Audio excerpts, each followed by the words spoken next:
আৰু ইয়াৰ যিটো ফিনিচিং ইয়াত মানে কোনো মানে জইন নাথাকে আৰু ইয়াত মানে যেতিয়া কালাৰ কৰি দিয়ে পিছত মানে ধৰিবই নোৱাৰে যে এইটো মানে কাঠ লাগি আছে নে মানে আমাৰ ৰেডিশ্যনৰ চৌকাঠ লাগি আছে। নমস্কাৰ, বৰ্তমান মই আছোঁ মৰিগাঁৱত আৰু মোৰ যে পিছফালে ঘৰখন দেখিছে, দুমাহমান আগতে ইয়াতে আমাৰ ৰেডিশ্যনৰ যি দৰ্জা শিকি চৌকাঠ সেই চৌকাঠবোৰ লগোৱা হৈছিলে।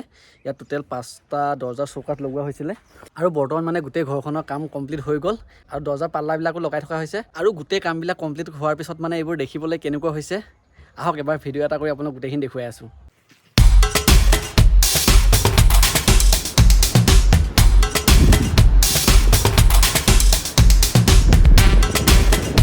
আৰু এইফালে এইখন মেইন ডোৰ হয়, এইখন 5 ফুট চাইজৰ 2 পাল্লাৰ হয়। কালাৰ কৰি দিয়াৰ পিছত মানে ধৰিবই পৰা নাই যে আমাৰ ৰেড ষ্টনে হয় নে কাঠৰ চৌকাঠে হয়। আৰু এইফালেও আছে এইখন 2 পাল্লাৰে হয়। ইয়াতে নামঘৰ এভাগ বনাইছে তেখেতসকলে আৰু ইয়াতো 2 পাল্লা লগাই দিয়া গৈছে। আৰু ইফালে যদি ভিতৰলৈ যোৱা যায় তেনেহ'লে এইফালে বেডৰুমৰ কাৰণে এখন লগোৱা হৈছে। এইখনো কালাৰ কৰি মেলি হৈ গ'ল, খালি দৰ্জা লগা বাকী আছে। আৰু এইফালে একেলগে দুখন আছে, এই দুখনো দৰ্জা পাল্লাবোৰ লগাবলৈ বাকী আছে।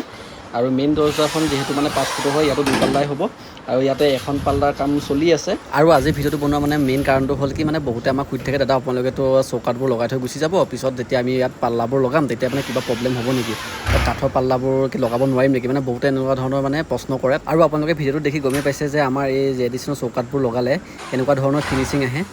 আৰু ইয়াত যিটো ফিনিচিং আহিছে এইটো ফিনিচিং আপোনালোকে কাঠ বা লোহা যিয়ে নলগাওক আপোনাৰ তাত মানে এই ফিনিচিংটো নাপায়। আৰু ইয়াৰ যিটো ফিনিচিং ইয়াত মানে কোনো মানে জইন নাথাকে আৰু ইয়াত মানে যেতিয়া কালাৰ কৰি দিয়ে পিছত মানে ধৰিবই নোৱাৰে যে এইটো মানে কাঠ লাগি আছে নে মানে আমাৰ ৰেডিশ্যনৰ চৌকাঠ লাগি আছে।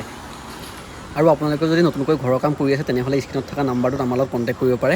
অসমৰ যিকোনো ঠাইৰ পৰা আমাৰ লগত কণ্টেক্ট কৰিব পাৰে, গোটেই অল অসমতে আমাৰ ডেলিভাৰী এভেইলেবল আছে।